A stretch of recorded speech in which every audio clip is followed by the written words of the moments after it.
Hello friends. So the next question for the Thevenin's theorem is, in the given network, find the current flowing through 10 ohm resistor using Thevenin's theorem. So this is a 10 ohm resistor from where you have to find out the current. So suppose this is a A and B terminal.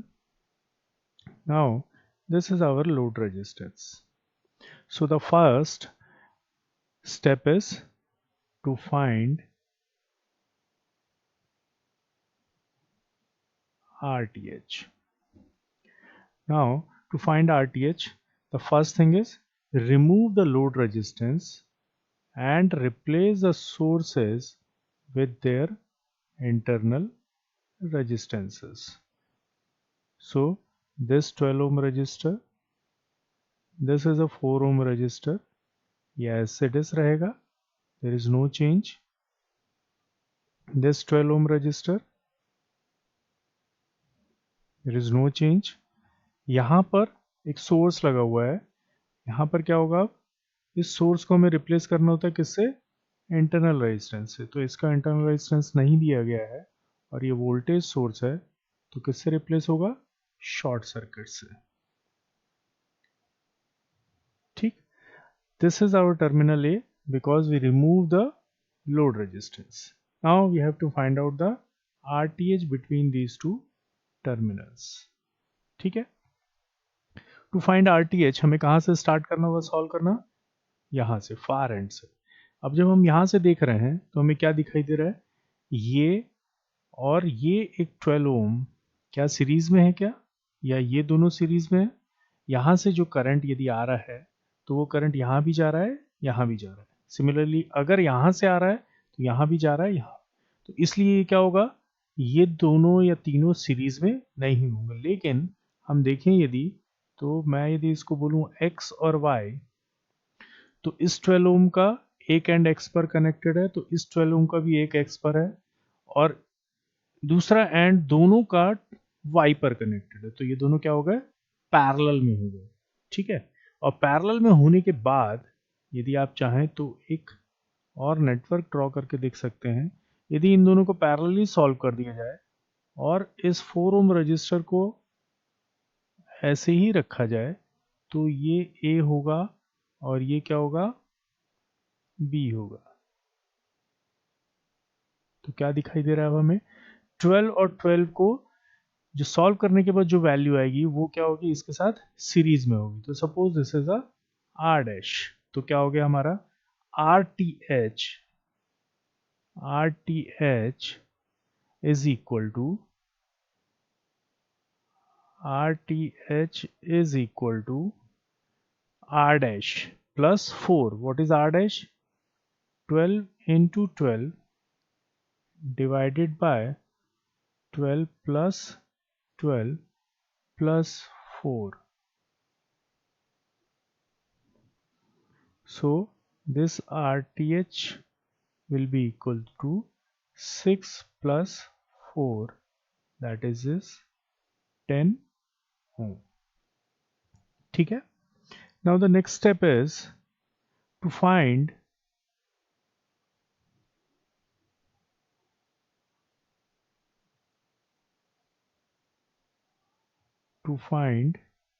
VTH. To find VTH आपका network कैसा होगा? Remove the load resistance and find the voltage between these two terminals. हमें और कुछ भी remove नहीं करना है, हमें और कुछ भी रिप्लेस नहीं करना है. हमें क्या करना है? सिर्फ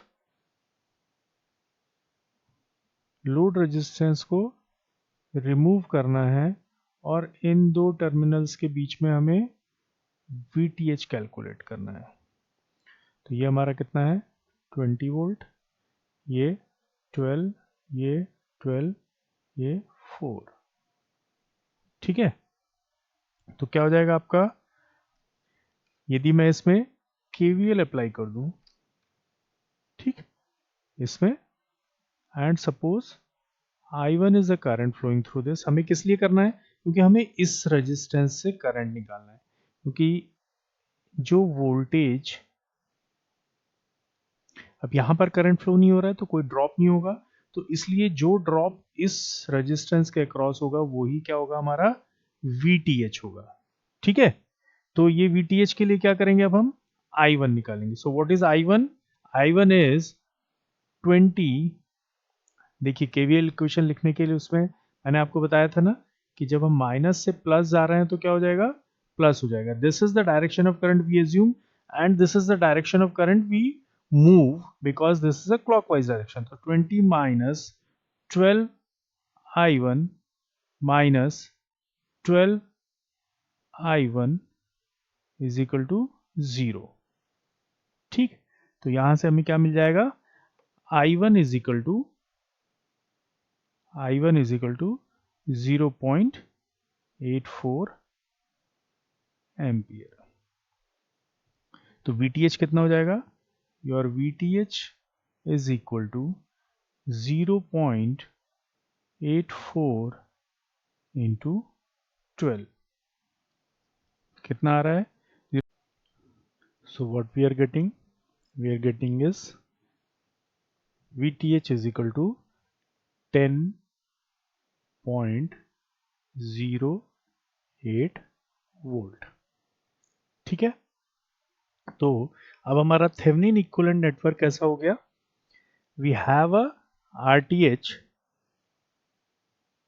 that is your RTH, this is your VTH, RTH, VTH, reconnect the load resistance. What is our load resistance, 10 ohm। कहाँ पर, A और B के बीच में हम reconnect करते हैं इसको, किसको, 10 ohm को, और the current flowing through this is IL। So what is our IL?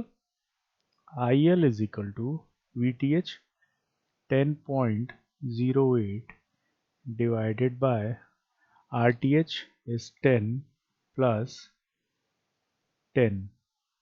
So you will get is equal to 0.5 ampere. This is the current flowing through 10 ohm resistor. ठीक है, now let us take one more example.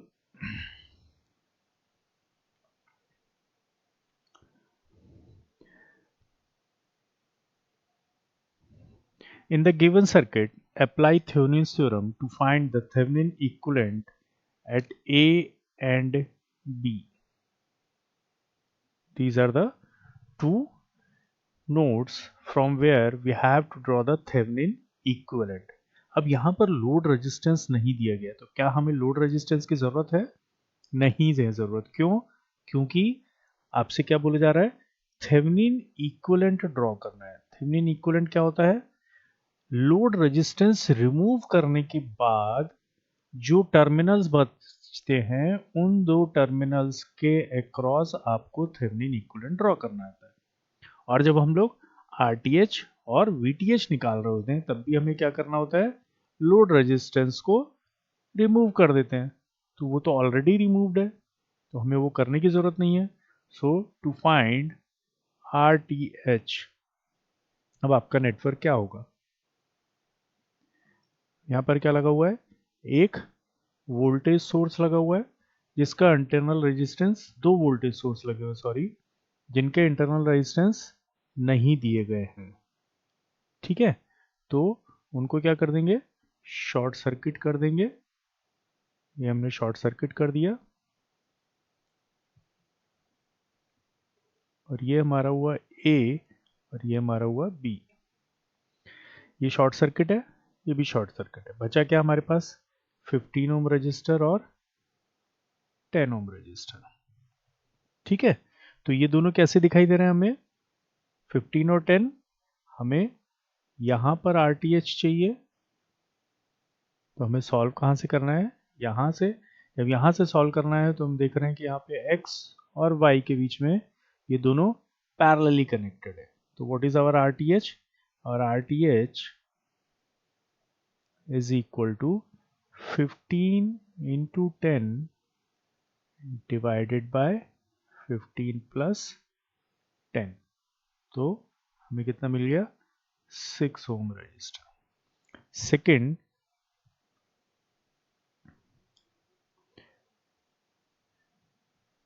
To find VTH निकालने के लिए हमें क्या करना होता है, remove the load resistance already नहीं है, और इन दो टर्मिनल्स के बीच में हमें क्या करना है, VTH कैलकुलेट करना है। ठीक है, तो यहां हमें VTH को कैलकुलेट करना है। तो कैसे करेंगे,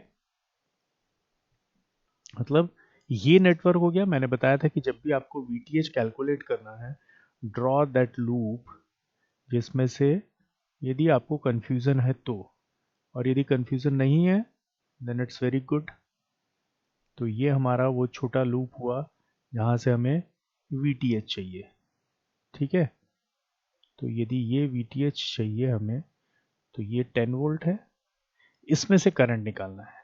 ठीक है, तो अगर इसमें से करंट निकालना है मतलब इस 10 ओम रजिस्टर से करंट निकालना है, तो इस 10 ओम रजिस्टर से करंट निकालने के लिए क्या करेंगे, we again apply the loop current method, use this, suppose this is I1, write down the KVL equation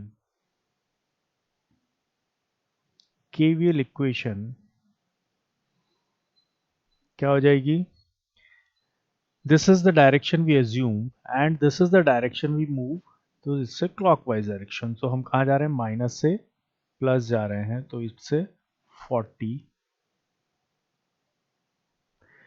current की डायरेक्शन में जा रहे हैं तो -15 I1 -10 I1, यहाँ पर हम कहाँ जा रहे हैं, माइनस से प्लस जा रहे हैं, तो क्या हो गया, प्लस 10 इज इक्वल टू 0। ठीक है, तो यहाँ से हमें क्या मिल गया, I1 is equal to 2 ampere. अब इसकी इक्वेशन लिख लीजिए, this is our 10, suppose this is minus, this is plus, हम कहाँ कैसे चलते हैं, ऐसे चलते हैं, डायरेक्शन ऑफ मूवमेंट। अब इस 10 ओम में जो करंट फ्लो हो रहा है उसकी डायरेक्शन क्या है, जो हमें पता है, दैट इज द, जो हमने एज्यूम किया है, ये करंट हमने एज्यूम किया है, दिस इज योर I1 इस रेजिस्टेंस। अब इसकी इक्वेशन जब हम लिखेंगे तो क्या हो जाएगा, माइनस से प्लस जा रहे हैं तो VTH इज प्लस, ठीक है, VTH क्या हो गया, प्लस हो गया।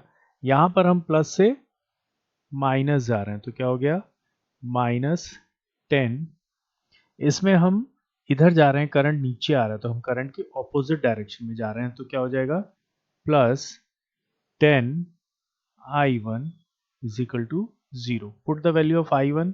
So VTH -10 plus 20 is equal to 0. So VTH is equal to minus of 10 volt आ रहा है।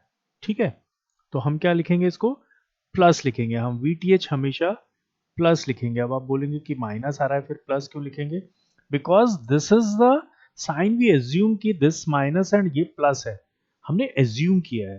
मैंने पहले भी बताया हमारा एजम्पशन हमारी एक्चुअल वैल्यू के अकॉर्डिंग हो ये जरूरी नहीं है, तो माइनस और प्लस जो है वो एजम्पशन की वजह से आ रहा है, अदरवाइज मैग्नीट्यूड क्या है, 10 वोल्ट ही है। ठीक, तो हमारा VTH आ गया, हमारे पास RTH है। Now draw the Thevenin equivalent, क्या हो जाएगा आपका Thevenin equivalent between the terminals A and B is, this is your Thevenin resistance, this is your Thevenin voltage, and this is a terminal A and this is a terminal B। हमको exam में खाली VTH RTH निकालकर नहीं छोड़ना है, हमें बताना है कि what is the Thevenin equivalent, हमें उसको ड्रॉ करना है। So this is our Thevenin equivalent. Okay, thank you.